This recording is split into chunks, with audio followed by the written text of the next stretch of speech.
Hello बच्चों। आज हम लोग बच्चों के पालन पोषण की विधियों में मल मूत्र नियंत्रण की शिक्षा के बारे में अध्ययन करेंगे। मल मूत्र नियंत्रण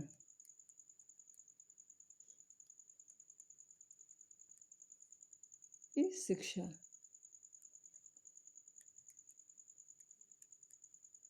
का अध्ययन करेंगे।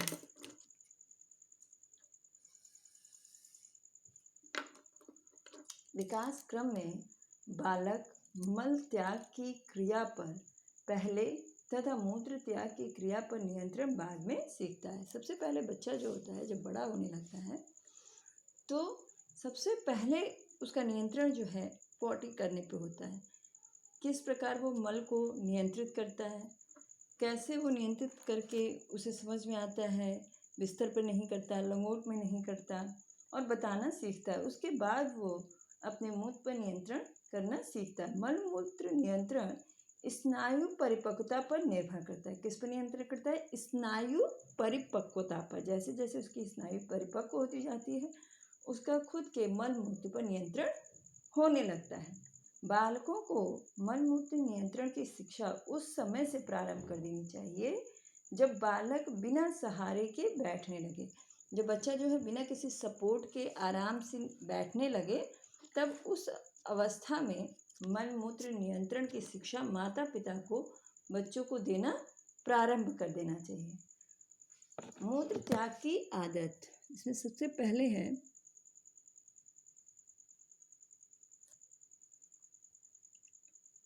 मूत्र त्याग की आदत।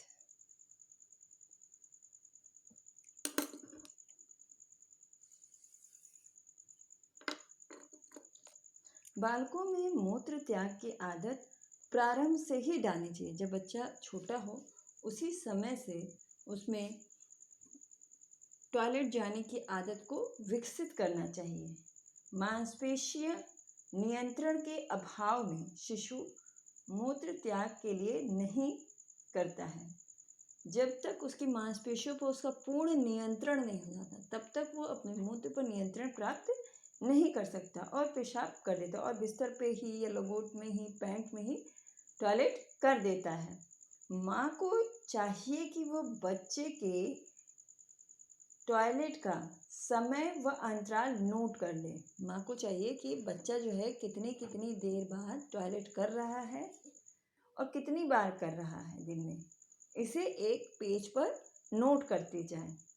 सामान्यतः छोटे बच्चे एक एक घंटे के अंतराल पर मूत्र त्याग करते हैं। सामान्यतः बच्चे क्या करते हैं? हर एक घंटे बाद टॉयलेट करते हैं। अतः उन्हें एक घंटे बाद टॉयलेट करानी चाहिए। माँ को चाहिए या जो भी घर में बड़ा हो उसे चाहिए कि वो एक एक घंटे बाद बच्चे को टॉयलेट कराते रहें। ऐसा नियमित करने से बच्चे को नियमित मूत्र त्याग की आदत पड़ जाती है। लगातार ऐसा करते रहने से, एक एक घंटे बाद टॉयलेट कराते रहने से बच्चे की जो है इसकी आदत हो जाती है। बड़े बच्चे इस प्रकार कुछ बड़े बच्चों को समय समय पर मूत्र त्याग के लिए कहना चाहिए, जैसे रात्रि में सोने से पूर्व, सुबह उठकर। ऐसा न करने पर बालक रात में बिस्तर गीला कर देता है। इस प्रकार कहकर पेशाब कराने से उसकी आदत पड़ जाती है और वो स्वयं करने लगता है। जब बच्चा सोने जाए, सोने से पहले बच्चे को टॉयलेट जाने के लिए कहना चाहिए और जब बच्चा सुबह उठे तब भी उठने के बाद उसे टॉयलेट जाने के लिए कहना चाहिए। बार बार ऐसा करने से बच्चे को इसकी आदत हो जाती है तथा बाद में वो स्वयं भी सोने से पहले और उठने के बाद टॉयलेट जाने लगता है। और अगर ऐसा नहीं किया जाए तो बच्चा रात में सोते समय बिस्तर भी गीला कर सकता है। नेक्स्ट है मल त्याग की आदत।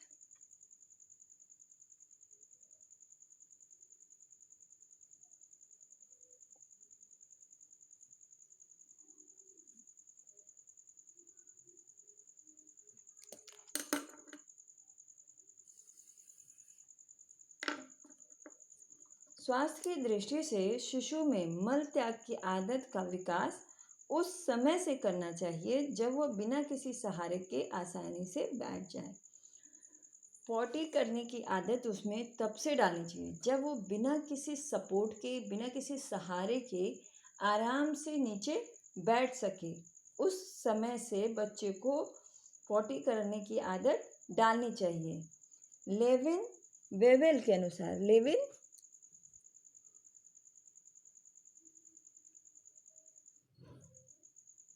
बेवेल लेविन वेवेल के अनुसार मल मूत्र त्याग की शिक्षा 4 माह से प्रारंभ होकर 16 माह तक पूर्ण कर देनी चाहिए। कब से कब तक? 4 माह से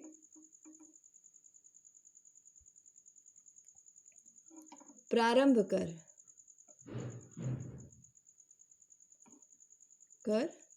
16 माह तक पूर्ण कर देना चाहिए।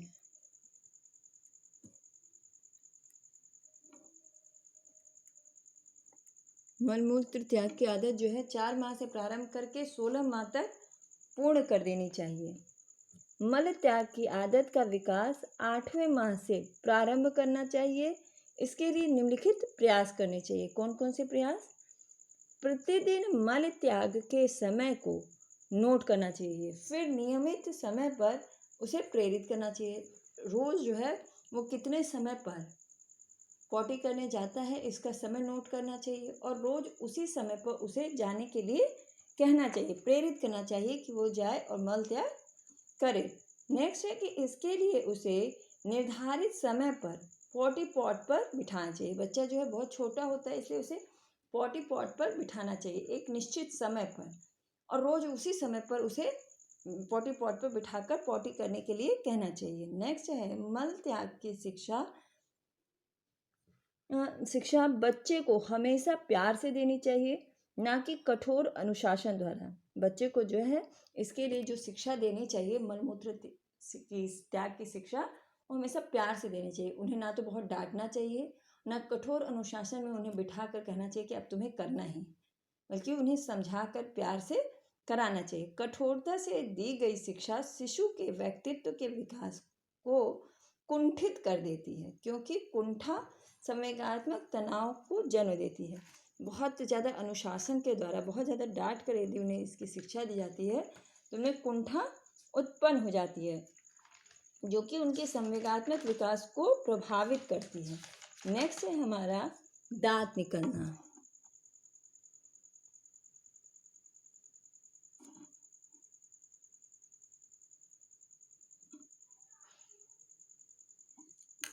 जब बच्चे के दांत निकलते हैं तो उस समय माता पिता को क्या करना चाहिए? जन्म के पश्चात 6 से 8 माह के बीच शिशु के दांत निकलना प्रारंभ हो जाते हैं और 2.5 माह वर्ष की आयु पूर्ण होने तक लगभग 20 दांत निकल आते हैं। कब से प्रारंभ होते हैं? 6 से 8 माह में। 6 से 8 माह में प्रारंभ होते हैं और 2.5 माह में 20 दांत निकल आते हैं।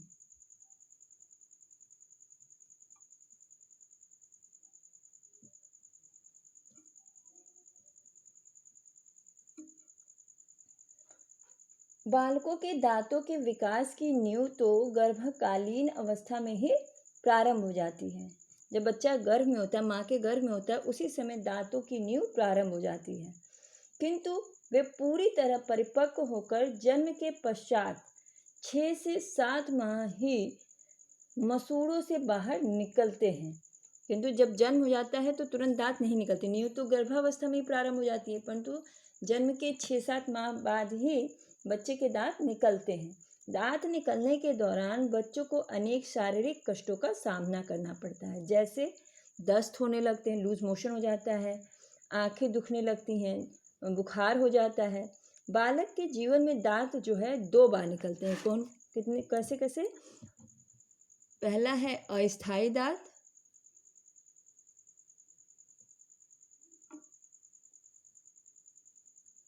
दूसरा है स्थायी दांत।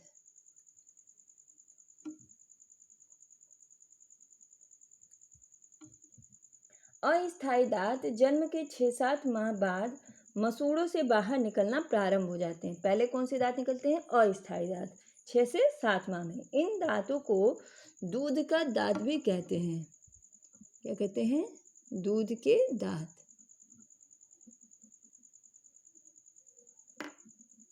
दूध के दांत भी कहते हैं। अस्थायी दांत लगभग 6 वर्ष की आयु तक बने रहते हैं, फिर गिरना प्रारंभ हो जाते हैं। कब तक बने रहते हैं? 6 वर्ष की आयु तक यह दांत जो है बने रहते हैं और उसके बाद गिरने लगते हैं।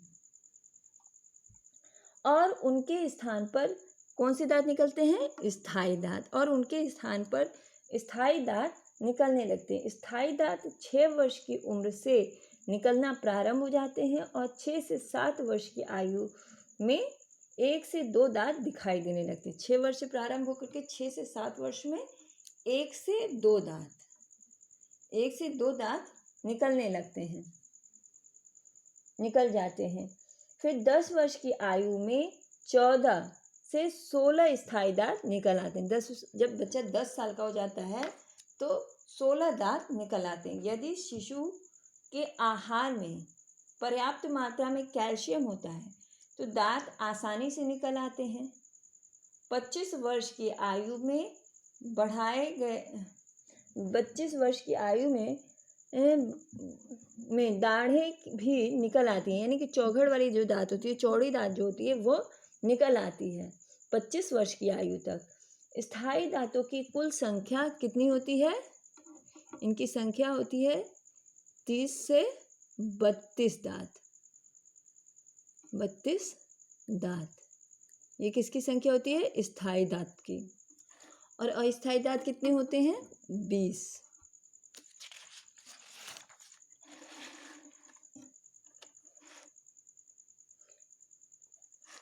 फिर दांतों का स्वास्थ्य व उनकी सुरक्षा।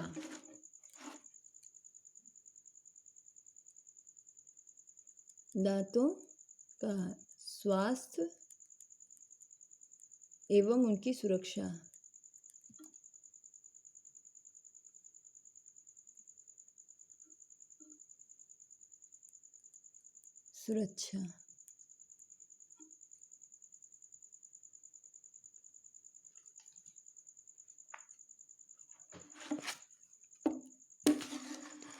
दांत एवं उनकी सुरक्षा।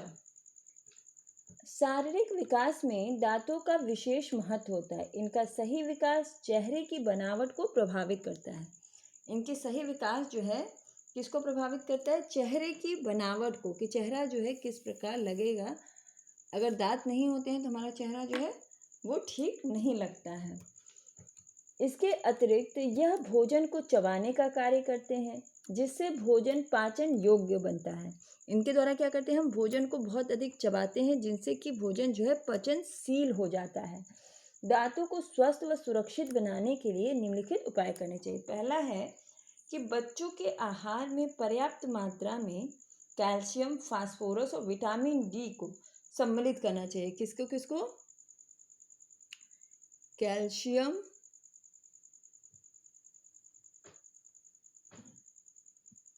फास्फोरस,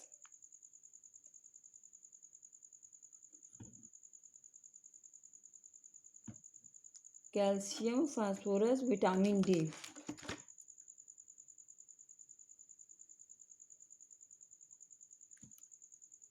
विटामिन डी को सम्मिलित करना चाहिए। दूसरा है कि जब दांत निकल रहे हों तो बच्चों को खाने के लिए कड़े पदार्थ जैसे कड़े फल, सब्जियों के टुकड़े, सिकी हुई ब्रेड देनी चाहिए, जिससे मसूड़ों का व्यायाम होता है। क्या क्या देना चाहिए?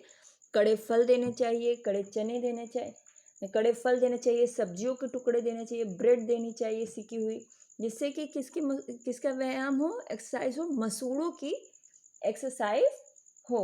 नेक्स्ट है कि प्रारंभ से ही बालक को दिन में 2 बार, सुबह व रात को सोने से पूर्व दांत साफ करने के लिए प्रेरित करना चाहिए। बच्चे को जब बच्चा छोटा हो तभी से उसे दिन में 2 बार, एक बार सुबह सो के उठने के समय और दूसरा रात को सोने से पहले ब्रश करने की आदत डालनी चाहिए। नेक्स्ट है, जब शिशु 2 वर्ष का हो जाए तो उसे मुलायम बालों वाला बेबी ब्रश देना चाहिए तथा ब्रश करने का सही ढंग बताना चाहिए। जब बच्चा जो है 2 साल का हो जाए, जब बच्चा 2 साल का हो जाए तो उसे मुलायम बालों वाला ब्रश देना चाहिए, बच्चों का ब्रश देना चाहिए, जिससे कि उनके दांतों में, उनके मसूड़ों पर चोट ना लगे। यदि कड़े ब्रश होते हैं तो मसूड़ों पर चोट लगने की आशंका होती है और उन्हें ब्रश करने का सही तरीका बताना चाहिए तथा धीरे धीरे उन्हें ब्रश करना सिखाना चाहिए। नेक्स्ट है, बच्चों को अधिक मात्रा में चॉकलेट आदि नहीं देने चाहिए तथा खाने के बाद कुल्ले की आदत डालनी चाहिए। बच्चों को जो है मीठी चीज़ें कम देनी चाहिए, चॉकलेट का सेवन कम कराना चाहिए, चॉकलेट टॉफ़ी का सेवन कम कराना चाहिए तथा जब भी अगर इस तरह की कोई चीज़ें वो खाते हैं तो उसके तुरंत बाद उन्हें पानी से कुल्ला करने की आदत डालनी चाहिए, जिससे कि जो मुंह का मीठापन है वो बाहर निकल जाए और दांतों में कैविटी यानी कीड़े ना लगें। फिर नेक्स्ट है कि दांतों की सफाई के साथ जीभ की भी सफाई करनी चाहिए। जब दांतों की हम सफाई करते हैं तो उसके साथ साथ बच्चों को जीभ को भी साफ करने की आदत डालनी चाहिए, वो भी सिखाना चाहिए।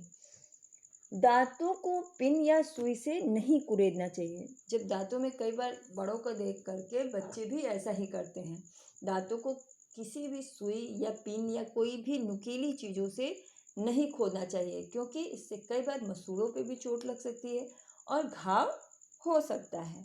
फिर नेक्स्ट है, समय समय पर चिकित्सक से बच्चों के दांतों का परीक्षण कराते रहना चाहिए। हर कुछ समय बाद, कुछ समय अंतराल बाद बच्चों के दांतों का परीक्षण जो है चिकित्सक द्वारा, डॉक्टर्स द्वारा कराते रहना चाहिए कि यदि कोई उनमें किसी तरीके की कोई बीमारी है, मसूड़ों में कोई बीमारी है तो उसे ठीक किया जा सके। फिर दांत निकलने के क्रम, फिर से हम चार्ट के द्वारा समझते हैं कि किस प्रकार स्थायी दांत कब कब और कैसे निकलते हैं और किस प्रकार अस्थायी दांत कब कब निकलते हैं। सबसे पहले अस्थायी दांत।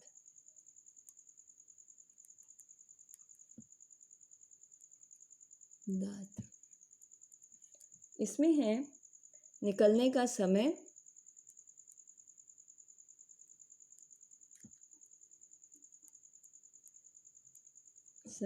और ये दांतों की संख्या।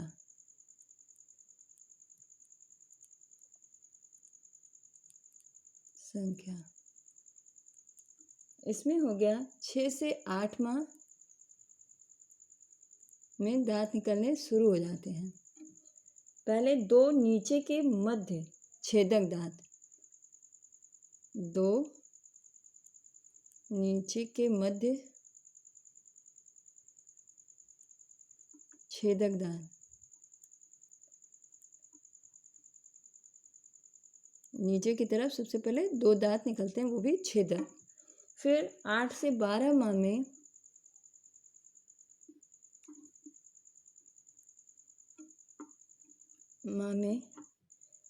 दो ऊपर के छेदक दांत, 2 ऊपर, पहले नीचे के फिर 2 ऊपर के छेदक दांत।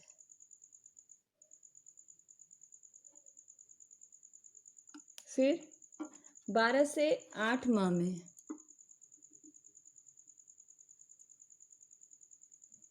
12 से 18 माह में 2 ऊपर के पार्श्व छेदक,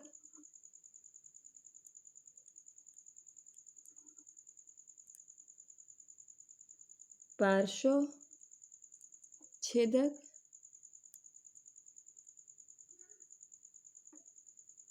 4 अग्रचोड़क,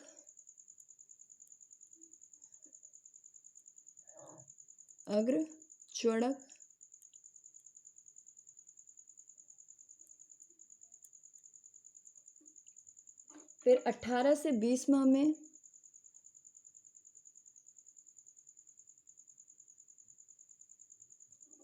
4 छेदक 4 भेदक और 24 से 30 माह में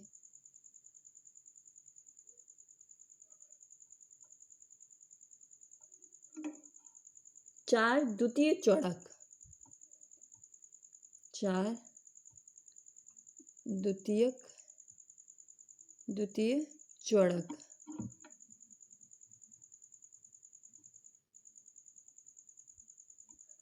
अब आते हैं स्थायी दांत।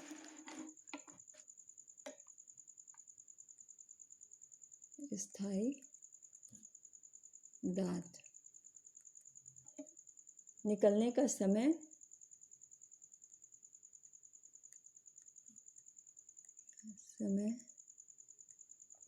और दांतों की संख्या।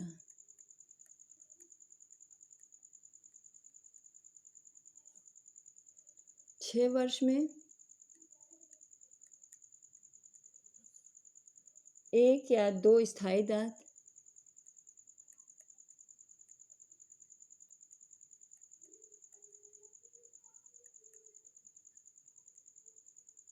8 वर्ष में 10 से 12 स्थायी दांत,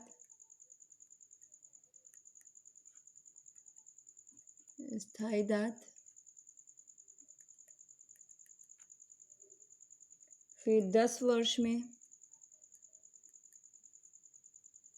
14 से 16 स्थायी दांत,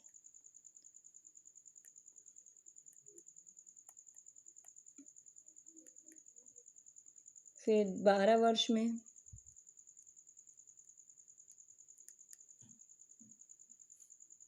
24 से 26 स्थायी दांत,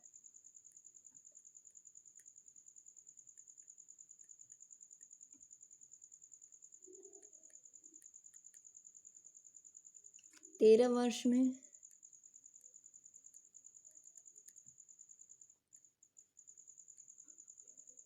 27 से 28 स्थायी दांत,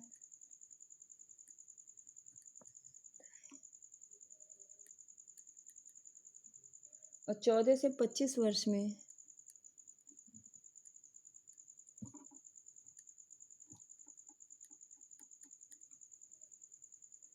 शेष दांत व अकल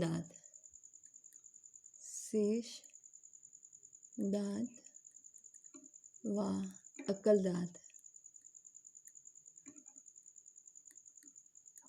दांत निकल आते हैं। तो इस प्रकार हमने आज जाना कि किस प्रकार बच्चों को मल मूत्र नियंत्रण की शिक्षा दी जाए, कैसे उनके समय को नोट करके उन्हें हम प्रेरित कर सकते हैं उसी समय पर मल मूत्र त्याग करने के लिए। कब यह शिक्षा देनी चाहिए? जब बच्चे अपनी मांसपेशियों पर पूर्ण नियंत्रण करने लगते हैं। इसके बाद हमने जाना कि दांत कब निकलना प्रारंभ होते हैं। दांत के कितने प्रकार होते हैं? 2 प्रकार, स्थायी और अस्थायी और स्थायी। सबसे पहले जो है 6 माह से अस्थायी दांत निकलना प्रारंभ हो जाते हैं। अस्थायी दांतों की संख्या कितनी होती है? 20। और स्थायी दांतों की संख्या कितनी होती है? 28 से 32। तो दांतों की सुरक्षा के लिए क्या करना चाहिए? दोनों टाइम ब्रश करना चाहिए। कैल्शियम, फास्फोरस तथा विटामिन डी युक्त खाद्य पदार्थों का सेवन करना चाहिए। चॉकलेट तथा मीठे भोज्य पदार्थों का सेवन कम से कम करने देना चाहिए बच्चों को, तथा उसके बाद तुरंत कुल्ला कराना चाहिए।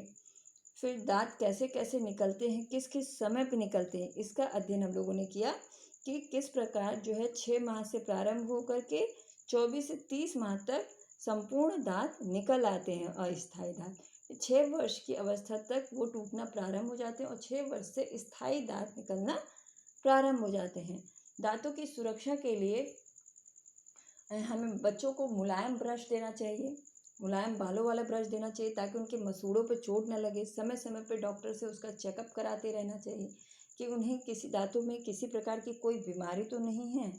तथा कई बार जो है बच्चों को दांत निकलने में काफ़ी शारीरिक परेशानी हो जाती है, जैसे दस्त होने लगते हैं, बुखार होने लगता है, आँखों में दर्द होने लगता है। तो उस अवस्था में बच्चों को हल्के कड़े सब्जियां, फल देने चाहिए जिसे खाने से उनके मसूड़ों का व्यायाम होता है तथा उन्हें कम कष्ट होता है तथा दांत निकालते समय बच्चों को कैल्शियम से भरपूर भोजन देना चाहिए। यदि उनमें कैल्शियम की कमी होती है तो भी दांत निकलने में परेशानी हो सकती है। तो इस तरीके से हम लोगों ने आज जाना कि मलमूत्र त्याग नियंत्रण शिक्षा कैसे बच्चों को दी जाए और किस प्रकार से दांतों की सुरक्षा की जाए।